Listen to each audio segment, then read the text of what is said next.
ជំរាបសួរបាទថ្ងៃនេះប្រគង់មកចែកម្លែកទៀតហើយเนาะបាទមានបងប្អូនយើងសួរថាសូមឲ្យប្រគង់ចែកម្លែកពី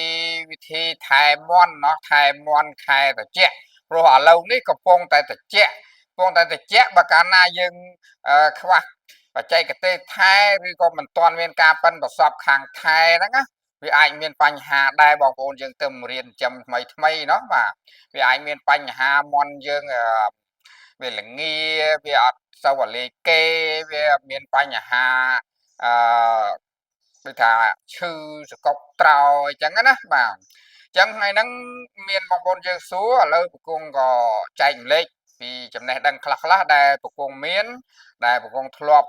ជួបកន្លងមកហើយនឹងអនុវត្តកន្លងមកបាទវាមានប្រមាណចំណុចដែរដែលយើងត្រូវថែវាឲ្យបានល្អពីព្រោះយើងធ្វើការយើងចិញ្ចឹមគឺយើងចង់បានផលเนาะបើយើងចង់បានផលយើងចង់បានផលល្អអញ្ចឹងយើងត្រូវមានតិចនិចเนาะបាទយើងត្រូវមានតិចនិចអញ្ចឹងបងប្អូនទស្សនាវីដេអូនេះចប់បងប្អូនទទួលបានតិចនិចពីប្រគំទៀតហើយเนาะតិចនិចខាងខែតំមន់ក្នុងខែត្រជាក់เนาะមិនថាកូនមន់តូចមិនថាមន់ធំត្រូវការថែវាបើកាលណាយើងបណ្ដោយឲ្យវារងាវានឹងជួបហានិភ័យបាទអញ្ចឹងថែបន្តិចទៀតនេះប្រគង់នឹងធ្វើការអធិប្បាយឬក៏បញ្យល់បងប្អូនទាំងអស់គ្នានៅការថែទាំកូនមន់ឬក៏មន់ធំមិនថាមន់ធំមិនថាមន់ទូចទេខែត្រជាក់អញ្ចឹងយើងតតែមានវិធីសាស្ត្រជំនួយវាផងដែរដើម្បីឲ្យវាមានគេហៅថាកក់ក្ដៅណាបាទអញ្ចឹងដើម្បីឲ្យវាមានកក់ក្ដៅតើយើងធ្វើអ្វីខ្លះណាយើងធ្វើអ្វីខ្លះអញ្ចឹងថ្ងៃនេះប្រគង់ចែករំលែកពីវិធីថែទាំមាន់នៅរដូវត្រជាក់នេះវាមានប្រភេទដូចថាបាំងបន្ទប់ឲ្យវាងុំឲ្យវាខុំបាទហើយវាក៏មានប្រភេទប្រើអំពូលភ្លើងកម្ដៅក៏មានប្រភេទប្រើខ្ជូងឆ្នាំងដីដើម្បីឲ្យវាកម្ដៅក្នុងរោងមាន់យើងបាទដើម្បីកុំឲ្យមាន់យើងល្ងាเนาะបាទអញ្ចឹងតើកាលណាមាន់អត់ល្ងាដេកយប់ស្រួលព្រឹកឡើងក៏ស៊ីចំណីល្អសុខភាពវាល្អហើយបាទអញ្ចឹងเนาะអញ្ចឹងមានអ្វីខ្លះតាមដានទាំងអស់គ្នាเนาะបាទតោះឥឡូវនេះប្រគង់លើកយកទី1เนาะលេខទី1គឺអីគេបិទបាំងเนาะបិទបាំងបាទបាទអញ្ចឹងប្រគង់សូមលើកយកទី1គឺបិទបាំងណាបាទនេះគឺបិទបាំងនេះយើងបិទបាំងដើម្បី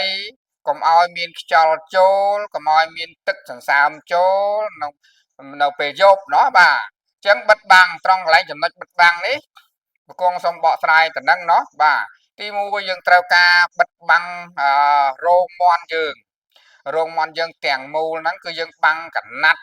ឬក៏យើងបាំងអីក៏ដោយឲ្យថាបាំងដើម្បីកុំឲ្យមានខ្យល់ឆ្លងកាត់បើយល់ល្អទាំងថ្ងៃទាំងយប់នៅក្នុងអំឡុងខែល្ងាហ្នឹងมันបាច់បើកទេเนาะបាទมันបាច់បើកទេយើងអាចបាំងវាបាទទី2បើសិនជាមន់យើងចិញ្ចឹមផ្ទាល់ដីយើងគួរតែក្រាលអង្កាមเนาะក្រាលអង្កាមឲ្យក្រាស់បាទក្រាលអង្កាមឲ្យក្រាស់នេះទៅដើម្បីអង្កាមហ្នឹងក៏វាជួយកម្ដៅមាន់យើងដែរពេលវាដេកវាអីទៅវាក្ដៅវាមិនល្ងាវាមិនត្រជាក់ជើងត្រជាក់មិនត្រជាក់ជើងម្រាមជើងវាណាបាទអញ្ចឹងកាលណាបណ្ដោយឲ្យត្រជាក់អត់បានទេមាន់เนาะបាទមិនថាមាន់ទូចមិនថាមាន់ធំទេបាទអញ្ចឹងប្រគង់ធ្លាប់ប្រើជាប្រភេទបិទបាំងឲ្យចិត្តមិនឲ្យមានខ្យល់ឆ្លងកាត់ហើយយប់ឡើងក៏អត់មានសរសើមចូលដែរបើបាំងកណាត់រកកណាត់ឲ្យរៀងក្រាស់បន្តិចមកเนาะបាទបាំងពីលើដល់ដីតែម្ដងដើម្បីកុំឲ្យមានចំហាយទឹកចំហាយត្រជាក់នឹងចូលបាទហ្នឹងហើយទី2យើងប្រើអង្កាមเนาะបាទប្រើអង្កាមបាទខ្ញុំដាក់ថាប្រើអង្កាម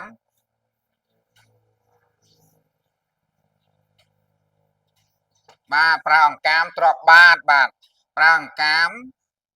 មួយទៀតប្រើអំពូលเนาะប្រើអំពូលបាទប្រើអំពូលកម្ដៅហ្នឹងណាបាទប្រើអំពូលកម្ដៅអំពូលក្រហមដែលយើងឆ្នាំយកមកភ្ញាស់ពងហ្នឹងណាបាទប្រើអាហ្នឹងបាទប្រើអំពូលឬក៏ប្រើ Chung màប្រើអំពូលឬក៏ប្រើធ្យូងเนาะអង្កាមនេះយើងក្រាលបាតណាបាទអង្កាមយើងក្រាលបាតហើយអំពូលកម្ដៅក៏យើងប្រើទៅបើសិនណាជាបងប្អូនទាំងអស់គ្នាប្រើអំពូលជ្រើសរើសយកប្រើអំពូលបងប្អូនទាំងអស់គ្នាអាចចាប់អំពូលមួយឬពីរកន្លែងតំបន់ដែលប៉ុនយើងដេកเนาะដើម្បីឲ្យបានកម្ដៅធម្មតាតែយើងបាំងបិទចិត្តអស់ហើយវាស្អុះមួយហើយវាជួយកម្ដៅវាជួយដែរណាវាជួយមិនឲ្យងាហើយដល់ពេលយើងប្រើអំពូលមួយឬពីរទៀតទៅវាជួយឲ្យខាងក្នុងបរិយាកាសខាងក្នុងទ្រុងមន់យើងហ្នឹងមានកម្ដៅអញ្ចឹងណាបាទប្រើអំពូលមានកម្ដៅប៉ុន្តែមួយទៀតប្រគងប្រើធ្យូងเนาะបាទប្រគងសុំជ្រើសយកប្រើធ្យូងហើយបាទអំពូលនេះប្រគងអត់សូវប្រើទេเนาะបាទអំពូលនេះប្រគងអត់សូវប្រើទេណាហេតុអីបានអំពូលនេះបានប្រគងអត់សូវប្រើប្រគងធ្លាប់មានវិសោធន៍ពេលណាដែលដាក់អំពូលឲ្យវាភ្លឺเนาะធម្មតាយើងដាក់យកកម្ដៅទេប៉ុន្តែវាភ្លឺតែប៉ុណ្ណាវាភ្លឺវាអត់សូវដេកទេហ្មងអត់សូវដេកទេវារស់ស៊ីទៀតអញ្ចឹងយើងតតែមានចំណីដាក់ឲ្យវាស៊ីនៅពេលយប់ទៀតเนาะបាទដើម្បីកុំឲ្យវាហេវមានចំណីមានទឹកតែកាលណាវាភ្លឺវាឃ្លានហើយតែវាអត់ដេកវាឃ្លានហើយបើឃ្លានហើយកាលណាយើងមិនឲ្យចំណីវាទេវាអាចនឹងបាក់ចំណីវាអាចនឹងធ្វើឲ្យល្វើយហិតលហីទៀតណាអញ្ចឹងបើប្រគងកន្លងមកប្រគងធ្លាប់ប្រើធ្យូងเนาะប្រើធ្យូងនេះល្អបំផុតល្អខ្លាំងជាងប្រើអំពូលហើយបើនិយាយពីរឿងអស់លុយវិញណាបាទបើនិយាយពីរឿងអស់លុយវិញអំពូលនេះអស់លុយច្រើនជាងเนาะបាទប្រើអំពូលកម្ដៅនេះណាអស់លុយច្រើនជាងយើងប្រើធ្យូងเนาะបាទប្រើធ្យូងអស់លុយតិចជាងเนาะបាទអស់លុយតិចជាងពីព្រោះទ្រុងមាន់មួយឧទាហរណ៍ថាតឹង3បដោយ5បាទតឹង3បដោយ5ប្រគងប្រើតែមួយឆ្នាំងឯងបាទប្រើធ្យូងតែមួយឆ្នាំងឯងប៉ុន្តែចង់បញ្ជាក់ប្រាប់ថាចិញ្ចាំងត្រូវតែចិត្តទាំងអស់เนาะដើម្បីដាក់ធ្យូងទៅវាជួយភាយកម្ដៅមកធ្វើឲ្យក្ដៅហប់នៅក្នុងទ្រុងមាន់យើងនៅពេលយប់เนาะបាទអញ្ចឹងឥឡូវគង់សុំលើកយកធ្យូងចោះព្រោះដោយសារដូចគង់បានបញ្ជាក់មកមិញហើយកាលណាយើងប្រើ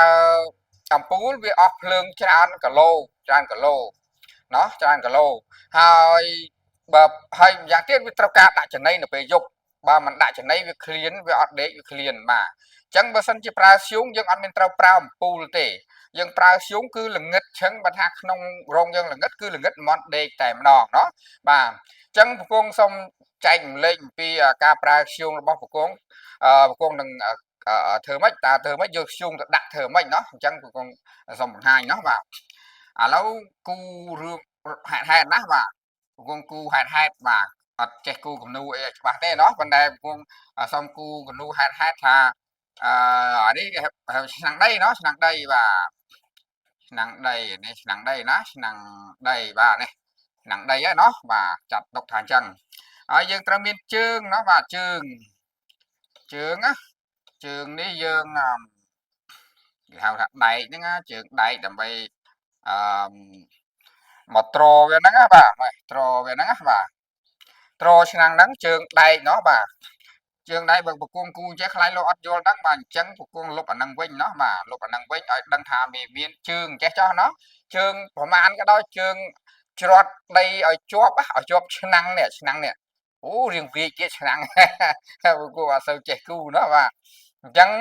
គ្រាន់តែឧទាហរណ៍ប៉ុណ្ណេះបងប្អូនយើងយល់ហើយเนาะបាទអញ្ចឹងជើងនេះប្រគងប្រើវា4ទឹកណាកម្ពស់វា4ទឹកប្រើដែក10លី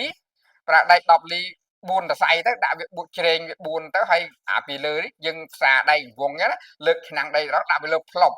ដាក់ផ្លុបយើងប្រកាត់ខ្ជុំថ្មីយកមកដាក់เนาะបាទដាក់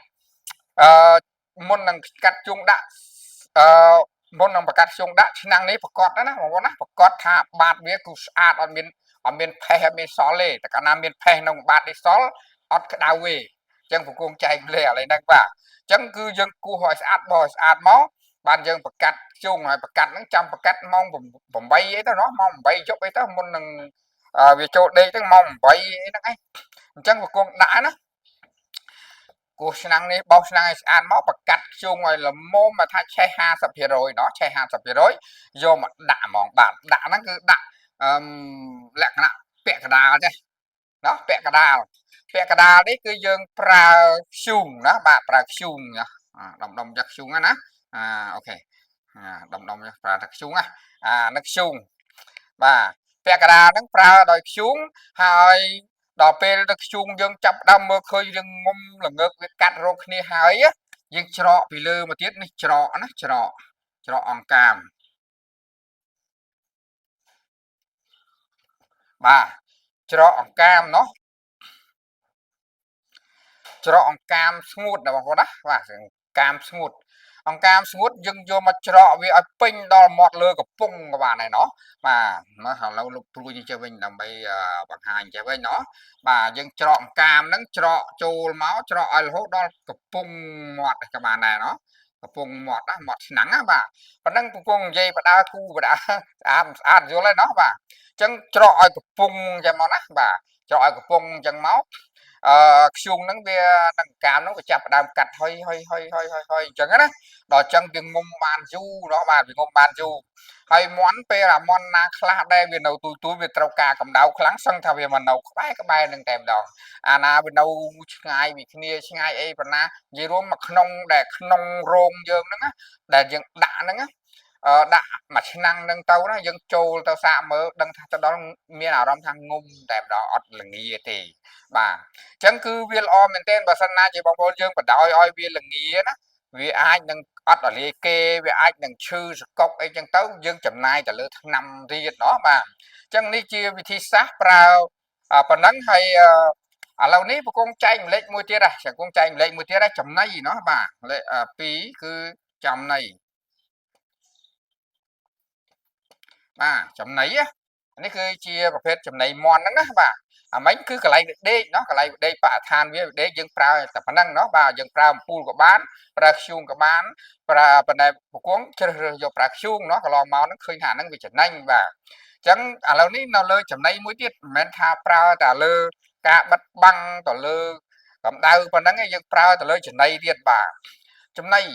យើងឲ្យស៊ីប្រភេទចំណីអីក៏ដោយเนาะបាទចំណីអីក៏ដោយតែយើងបញ្ចូលសារធាតុក្តៅមួយចំនួនដើម្បីឲ្យវាស៊ីទៅវាក្តៅខ្លួនเนาะឲ្យវាក្តៅខ្លួនដើម្បីឲ្យវាមានធម្មពលក្នុងខ្លួនហ្នឹងកុំឲ្យវាត្រជាក់ពីក្នុងអីចឹងណាបាទ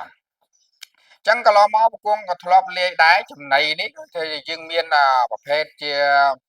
លក្ខណៈម្សៅខ្ញីเนาะបាទម្សៅខ្ញីម្សៅខ្ញីឬក៏ខ្ញីដែលយើងហាន់មកស្ដើងហើយយើងហាលយើងរកពូជខ្ញីខ្មែរយើងណាពូជខ្ញីខ្មែរយើងហិលខ្លាំងក្តៅកឡ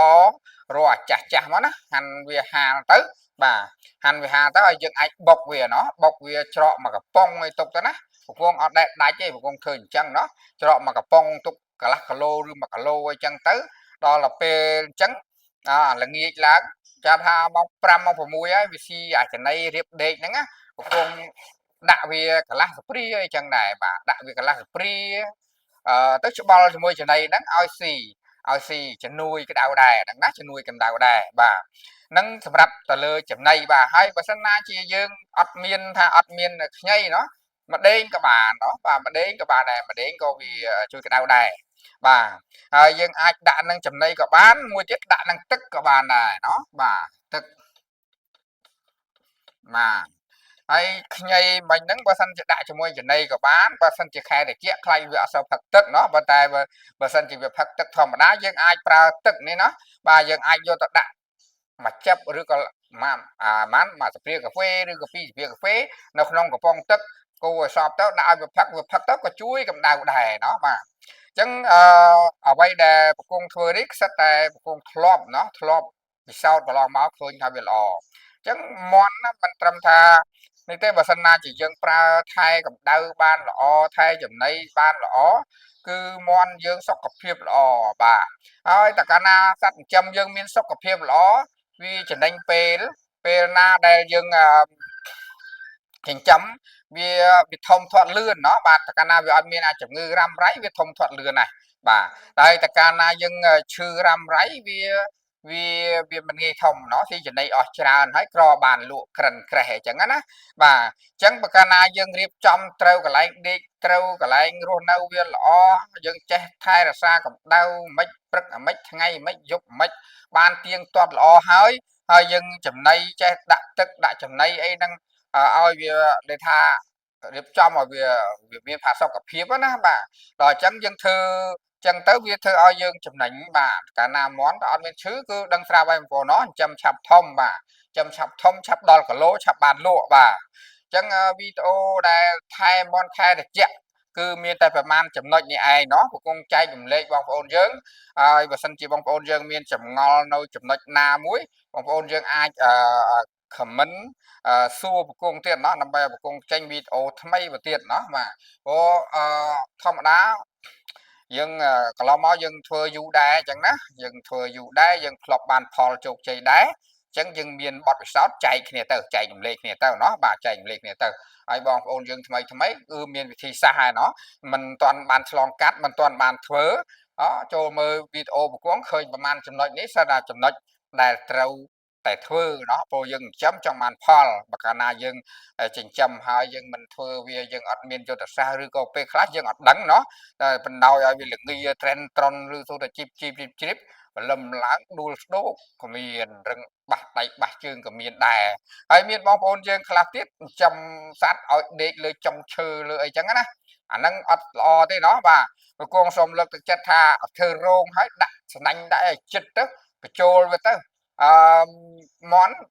ធម្មតាជាសត្វចិញ្ចឹមយើងពេលខ្លះយើងប្រឡែងបានពេលខ្លះយើងអត់ប្រឡែងអត់បានទេអញ្ចឹងយើងត្រូវប្រឡែងពេលដែលប្រឡែងបានយើងប្រឡែងឱកាសធាតុល្អអីចឹងណា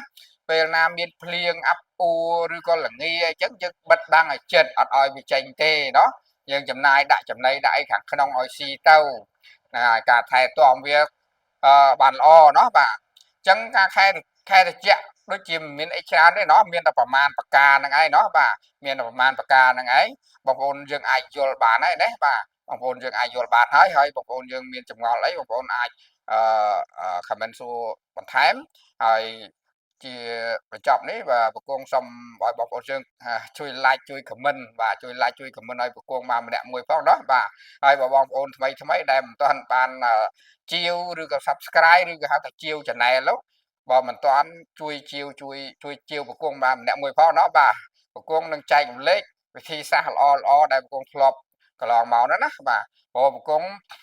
បងប្អូនយើងឃើញហើយเนาะ Facebook ប្រគងអីក៏មានដែរเนาะបាទប្រគងចែករំលែកពីការចិញ្ចឹមកដោបចែករំលែកពីការចិញ្ចឹមសត្វអីផ្សេងអញ្ចឹងណាបាទអញ្ចឹងប្រគងក៏ធ្លាប់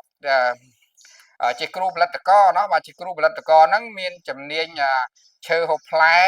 បន្លែសត្វអញ្ចឹងណាបាទអញ្ចឹងហើយបានប្រគងចេះតែមានវីដេអូមកចែករំលែកបងប្អូនយើងប្រគងធ្លាប់ដើរបង្រៀនតាមភូមិเนาะបាទបង្រៀនសិក្ខាកាមចាស់តាមភូមិណាឲ្យចេះដាំឲ្យចេះចិញ្ចឹមអញ្ចឹងណាដល់អញ្ចឹងទៅប្រគងក៏ឆ្លៀតមកធ្វើវីដេអូចែករំលែកបងប្អូនយើងเนาะបាទអញ្ចឹងមានតែប៉ុណ្្នឹងទេเนาะបាទវីដេអូហ្នឹងសូមបញ្ចប់ត្រឹមហ្នឹងបាទអរគុណហើយជួបគ្នានៅវីដេអូក្រោយទៀតប្រគងនឹងយកវិធីសាស្ត្រផ្សេងថ្មីទៀតយកមកចែករំលែកបងប្អូនយើងបាទអរគុណ